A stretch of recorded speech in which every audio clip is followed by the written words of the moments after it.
C'est une matinée qui avait démarré comme n'importe quelle autre.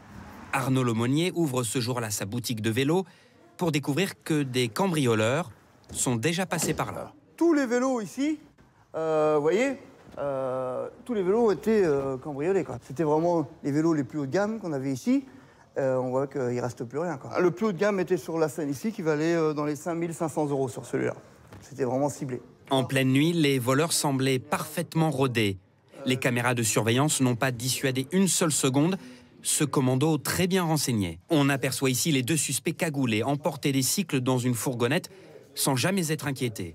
Le préjudice est colossal. 25 vélos dérobés dont la valeur totale dépasse les 80 000 €. Chaque année en France, environ 400 000 vélos se font dérober. C'est peu dans un pays qui en compte plus de 20 millions, certes, mais le phénomène continue d'augmenter. Pour dissuader les voyous, les cyclistes peuvent désormais faire graver un numéro d'identification sur le cadre de leur vélo, une sorte de plaque d'immatriculation qui peut aider la police à retrouver un propriétaire victime. D'autres solutions existent, comme ici, dans la région lilloise. Une centaine d'abris métalliques qui ont été récemment installés dans la rue. Cette box à vélo est sécurisée. Elle se déverrouille à l'aide d'un smartphone. L'abonnement, lui, coûte 50 € par an. Dernière option, poser une balise GPS. Elle est ici cachée dans ce feu arrière.